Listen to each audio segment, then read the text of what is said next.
Bueno, con relación a los automóviles, se equiparan los daños por inundación o daños por agua a los daños sufridos en un accidente. De manera que si el vehículo tiene seguro contra todo riesgo, generalmente son con franquicia, el asegurado tendrá que pagar su franquicia y por encima de ese monto la empresa aseguradora va a cubrir los daños producidos por la inundación.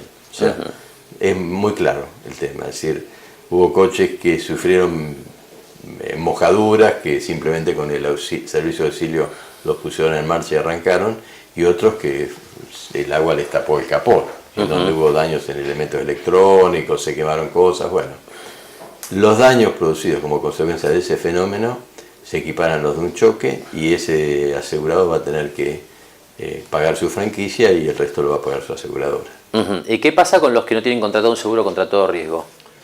Bueno, en ese caso debería haberse producido la destrucción total del vehículo, cosa bastante improbable, pero no imposible, y como consecuencia de la inundación, y en ese caso cobraría si hubiera tenido la cobertura de destrucción total. Si no, bueno, tendrá que hacerse cargo él de los daños.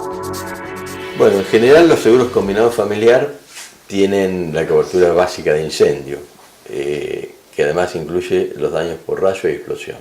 Si esa es la cobertura básica para este rubro, con algunos adicionales como huracán, vendaval, ciclón, tornado, granizo.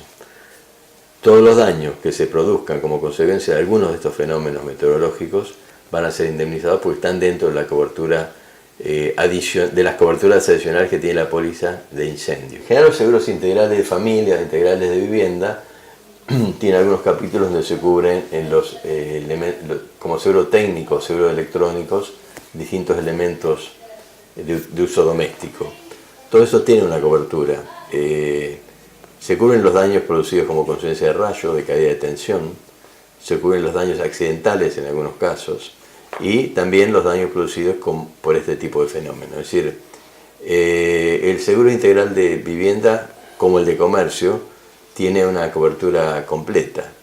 En algunos casos, inclusive, se puede indemnizar hasta lo que serían los gastos de remoción de escombros, los gastos de hotelería que tenga que afrontar el propietario en caso de no poder habitar su casa, los honorarios profesionales que hubiera tenido que pagar para hacer la reparación, también la pérdida o deterioro de alimentos refrigerados. Es decir, hay una cantidad de coberturas adicionales que no todas las empresas, pero generalmente las empresas de primera línea están dando a sus asegurados en estos riesgos.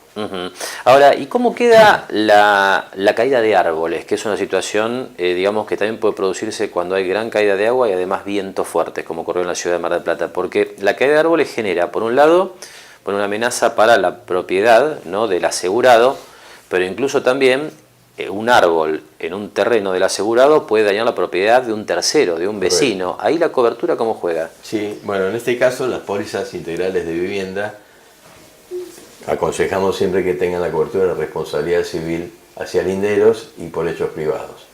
En principio los daños producidos por caída de árboles arriba de una vivienda están cubiertos, porque son consecuencias de huracán, vendaval, ciclón o tornado, de manera que el daño propio no habría problema. El daño a linderos, si la póliza está contratada con el adicional de responsabilidad civil hacia los linderos, estaría cubierto en este capítulo. Es decir, que tiene que haber un adicional específico por este concepto. Exacto, sí. En general, las pólizas integrales de vivienda incluyen estos conceptos. Los rubros básicos son el de incendio con estos adicionales que comentábamos, el robo o hurto de contenido, los daños a los cristales, los daños a equipos electrónicos o a elementos electrodomésticos, los daños o las pérdidas consecuencia de robo o hurto, y el adicional de responsabilidad civil que nosotros siempre aconsejamos es para hechos privados, por si alguien sufre un accidente, alguien que no es de la familia o en el entorno directo, dentro del predio de la vivienda, y también los daños de responsabilidad civil hacia los vecinos o linderos. Es decir, es una cobertura completa, algunos son opcionales, no todas las empresas tienen el mismo paquete de cobertura, pero en general el patrón es ese, es decir, incendio, robo, daños a los objetos y la responsabilidad civil. Hay seguros o coberturas optativas o opcionales, entre las que nosotros aconsejamos, por ejemplo, la de pérdida de beneficios o lo que sería el lucro cesante y los gastos fijos. Es decir, porque a veces el daño más importante es la cantidad de días que ese negocio tiene que estar cerrado como consecuencia del siniestro, más que la pérdida en sí. A veces se ha dado en siniestros importantes en donde, en industria sobre todo, donde se daña un elemento imprescindible que tal vez no sea de fabricación nacional, que hay que importarlo, y tal vez por una pieza que es de escaso valor económico, pero que no se puede conseguir sino trayéndola al extranjero, y esto implica mucha demora, esa explotación tiene que estar 30, 40, 50 días sin actividad. De manera que el riesgo, cubrir el riesgo de gastos fijos o de lucro causante es muy importante.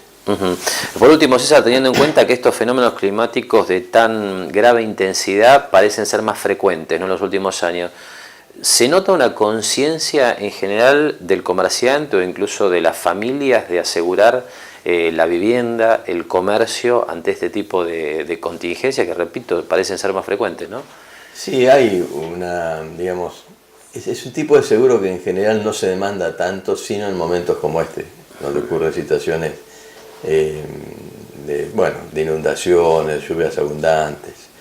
En general la mentalidad de nuestra, digamos, en general de los que estamos trabajando y viviendo y produciendo en nuestro país, está mucho más vinculada con la necesidad de asegurar el auto.